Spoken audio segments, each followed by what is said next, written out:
NCERT class 10 chapter 1 का exercise 1.1 से question number 6 को देखेंगे। व्याख्या कीजिए कि 7 इंटू 11 इंटू 13 प्लस 13 और 7 into 6 into 5 into 4 into 3 into 2 into 1 plus 5 भाज्य संख्याएं क्यों है। हमें बताना है आखिर ये भाज्य संख्या क्यों है।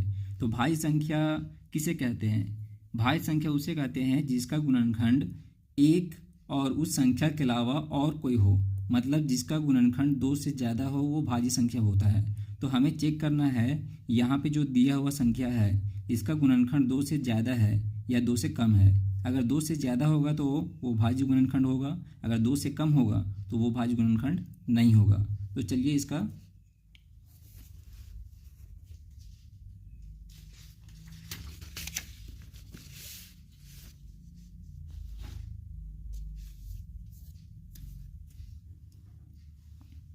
तो यहाँ पे हम लिखेंगे कि हमारा क्वेश्चन नंबर 6 है हल।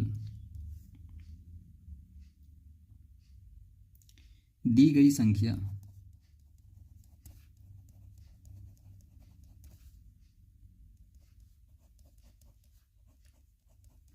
Seven into 11 into 13 plus 13।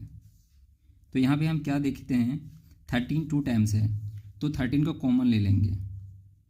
यहाँ 13 कॉमन अगर लेते हैं तो यहाँ पे 7 इंटू 11 इंटू 1 प्लस यहाँ पे 1, यहाँ पे 13।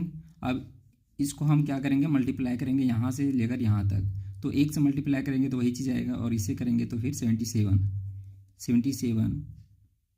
प्लस 1। यहाँ पे हो गया 13 इंटू 78। तो यहाँ पे हम देख रहे हैं यहाँ पे 13 78 और सभी का जो होता है गुणनखंड 1 तो होता ही है। तो यहाँ पे 2 से ज़्यादा हो रहा है, इसका मतलब ये क्या है भाज्य संख्या है। तो यहाँ पे हम लिखेंगे चूँकि इस संख्या के 2 से अधिक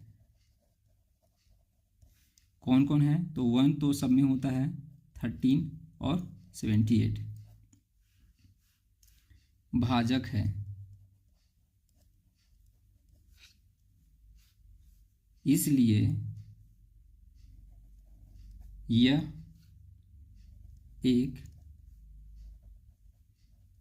भाज्य संख्या है। अब इसका सेकंड देखते हैं जो दूसरा क्वेश्चन दिया हुआ है। तो इसका सेकंड क्वेश्चन है दूसरी दी गई संख्या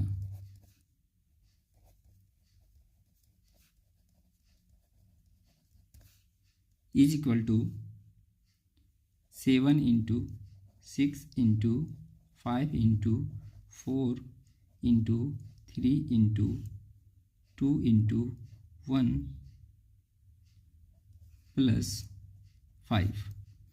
अब यहाँ पे हम क्या देखते हैं 5 2 टाइम्स है तो 5 को कॉमन ले लेंगे, तो 5 को हम यहाँ पे कॉमन लेंगे तो यहाँ होगा 7 into 6 into 4 into 3 into 2 into 1 plus 1।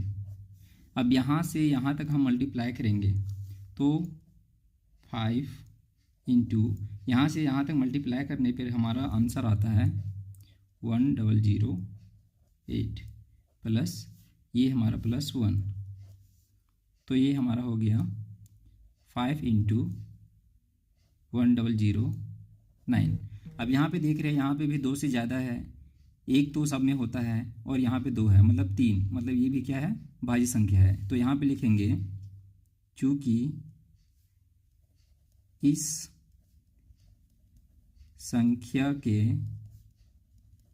2 से अधिक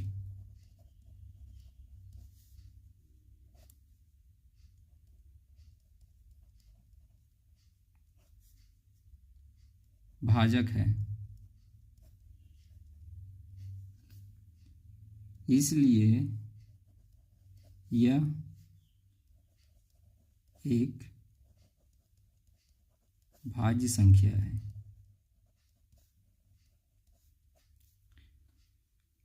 मुझे उम्मीद है कि आप लोगों को यह समझ में आया होगा।